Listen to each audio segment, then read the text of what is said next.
Olá pessoal, muito bom dia. Estamos aqui para mais uma escola bíblica da Igreja Batista Nova Jerusalém e queremos compartilhar um pouco daquilo que o Senhor tem para a gente nessa manhã.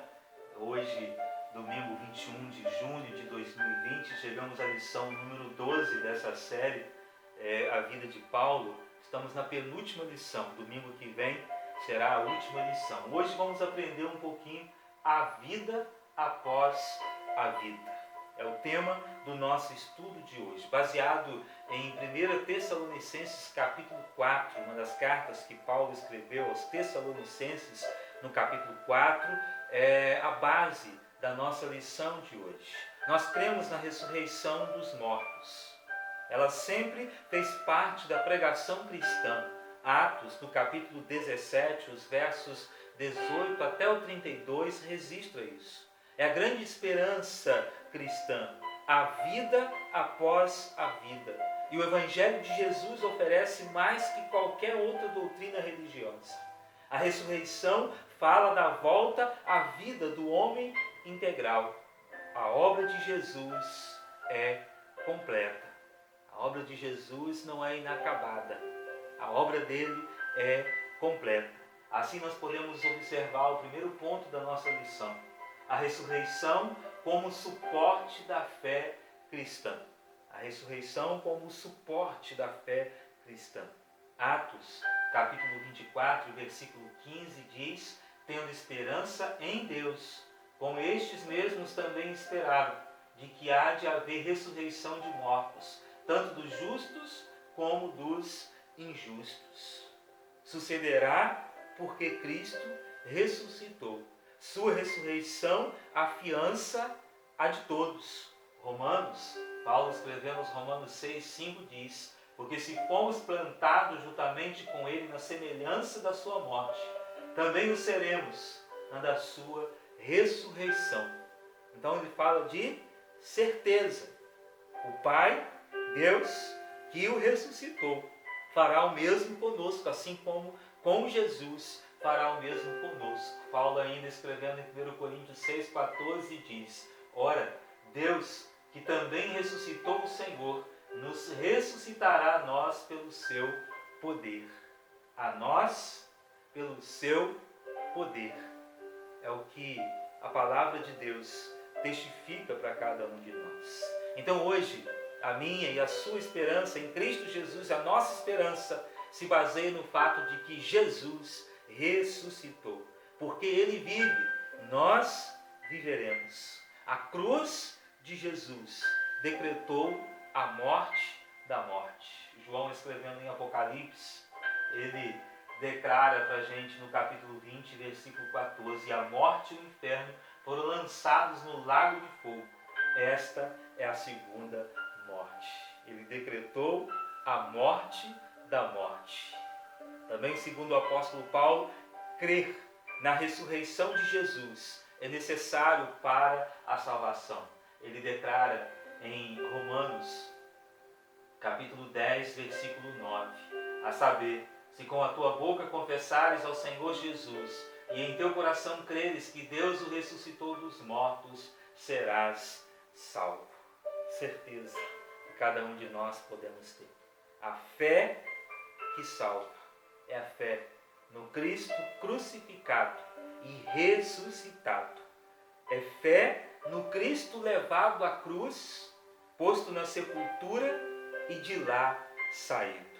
Quem não crê neste Cristo não está salvo, não será salvo. Jesus é uma pessoa que viveu, morreu, ressuscitou, foi levado aos céus e voltará para julgar os vivos e os mortos. Nosso segundo ponto da nossa lição é uma pergunta: como será? A ressurreição em geral será com o toque da trombeta, anunciando a volta de Jesus. E aí Paulo escreveu em 1 Coríntios, no capítulo 15, versículo 52, no momento, no abrir e fechar de olhos, ao som da última trombeta, porque a trombeta soará. Jesus voltará. Os mortos ressuscitarão primeiro e virão com ele ao encontro dos vivos naquele dia. 1 Tessalonicenses, capítulo 4, versículos 15 a 17 diz: Dizemos-vos, pois, isto pela palavra do Senhor, que nós, os que ficarmos vivos para a vinda do Senhor, não precederemos aos que dormem, porque o mesmo Senhor descerá do céu com alarido, e com voz de arcanjo, e com a trombeta de Deus. E os que morreram em Cristo ressuscitarão primeiro. Depois, nós, os que ficarmos vivos, seremos arrebatados juntamente com Ele nas nuvens, a encontrar o Senhor nos ares. E assim estaremos sempre com o Senhor. É motivo de glórias ao nome do nosso Deus. É a certeza que cada um podemos ter. E isso não depende de nosso querer, de nossas obras, nem muito mesmo da nossa fé. Foi uma decisão do Pai, uma decisão de Deus, porque em Atos 17:31 ele assim decidiu, porquanto determinou um dia em que com justiça há de julgar o mundo, por meio do varão que para isso ordenou. E disso tem dado certeza a todos, ressuscitando dentre os mortos. Certeza a todo aquele que crer e receber no seu coração Jesus como Senhor e Salvador de sua vida. A ressurreição de Jesus também coloca o mundo sob juízo.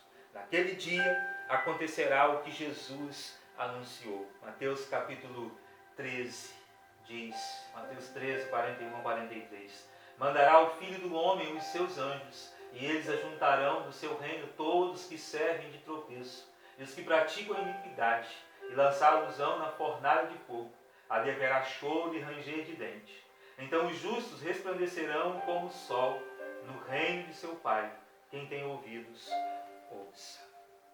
Dia bendito para aquele que está vivendo aqui nessa terra com Jesus, que tem o seu coração íntegro, reto, na presença de Jesus. Será um dia bendito. Nesse dia ouviremos as palavras de Jesus dizendo: Vinde benditos de meu Pai, possuí por herança o reino que vos está preparado desde a fundação do mundo. Mateus capítulo 25, versículo 14. Também será dia de tristeza. Tristeza para aqueles que não fizerem um encontro com Cristo aqui nesta terra, enquanto estão com vida, porque eles ouvirão também essas palavras de Jesus: Apartai-vos de mim, malditos, para o fogo eterno, preparado para o diabo e seus anjos. Mateus capítulo 25, versículo 41.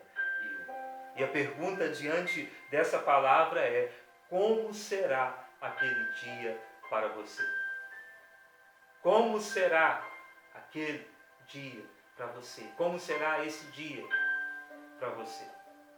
Será um dia de alegria, de júbilo, onde você receberá a palavra: Vinde benditos de meu Pai, possuí por herança o reino que vos está preparado desde a fundação do mundo.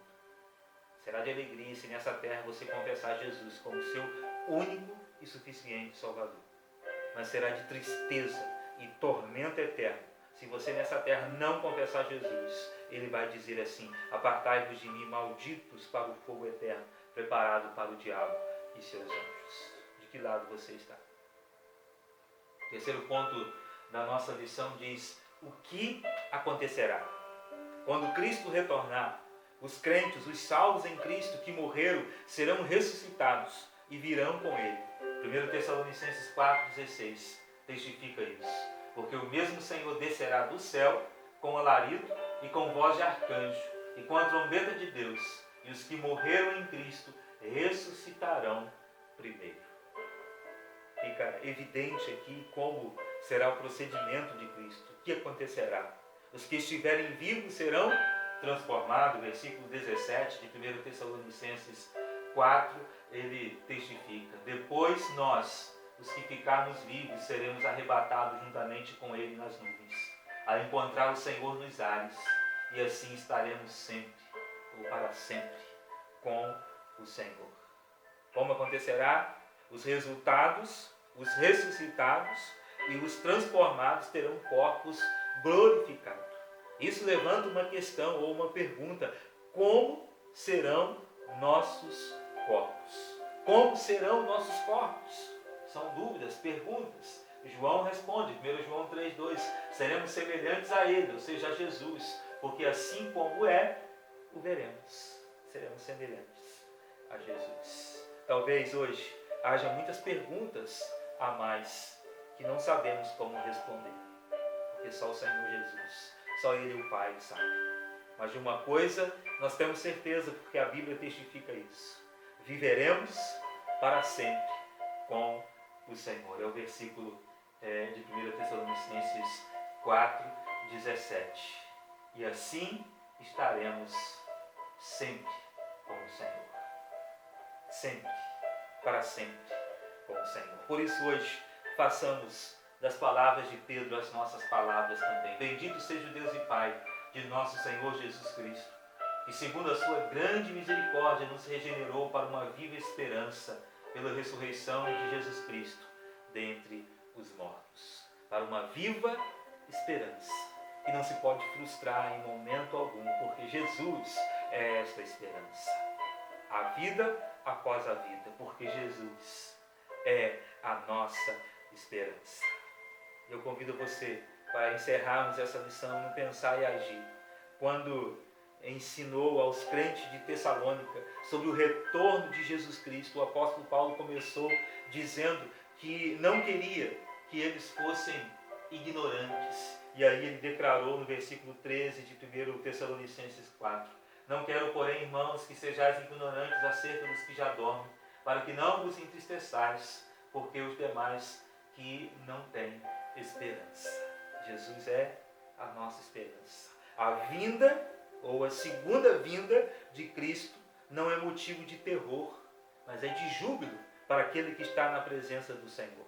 Somente aqueles que estão na presença do Senhor compreendem o Evangelho e não temem a segunda vinda de Jesus. O fiel na presença de Jesus, ele crê na Bíblia, como Apocalipse 22, versículo 20 diz: amém. Vem, Senhor Jesus. Ora, Maranata, vem, Senhor Jesus. Isso nos coloca diante de três atitudes que precisamos assumir hoje. Primeiro, devemos sempre glórias a Deus pela obra de Jesus e porque o Espírito Santo nos levou a Ele. Somos salvos e temos a promessa da vida eterna com Jesus. Se você já entregou seu coração para Jesus, se não, agora é a oportunidade que Jesus está te dando para você fazer isso, entregar o seu coração para Ele. Segundo, consolemos-nos uns aos outros, pois este mundo é ilusório. Nunca os bens da terra poderão comprar a mansão celeste em que tu vais morar. Diz o hino 329, uma das partes do hino 329 do cantor cristão. E por último, viver sem Cristo é estar perdido eternamente. Pense nisso. Viver aqui nessa terra sem Cristo é estar perdido eternamente. É passar eternamente longe de Jesus, onde há tormento, ranger de dentes, choro constantemente. Portanto, evangelizemos o mundo, a começar de nossos queridos. Eles têm direito a ouvir as boas novas de que Jesus salva, de que só Jesus salva. Por isso, a vida após a vida, porque Jesus é a única vida. Amém? Que Deus te abençoe. Vamos orar? Nosso Deus e Pai, muito obrigado por aprendermos um pouco mais da Tua Palavra através da escola bíblica, Deus. Bendizemos ao Teu santo nome pela certeza da Tua Palavra, porque em Ti, na Tua presença hoje, neste mundo, nós viveremos e reinaremos para sempre contigo, Pai. Obrigado por esse privilégio, por essa certeza da Tua Palavra. Aqueles, ó Deus, que estão em dúvidas, que a incerteza tem tomado conta dos corações, que agora, Deus, enquanto estão com vida, enquanto têm oportunidade, que seja o tempo de voltarem para o Senhor, ou de darem o primeiro passo na Tua presença, meu Pai. Obrigado pela tua palavra. E confirma, ó Deus, dê essa certeza a este teu filho que está com dúvida nessa palavra, meu Pai. Muito obrigado, ó Deus. No nome de Jesus. Amém. Tenha um bom dia, que Deus abençoe a sua vida, a sua família. Que a graça do nosso Deus esteja sobre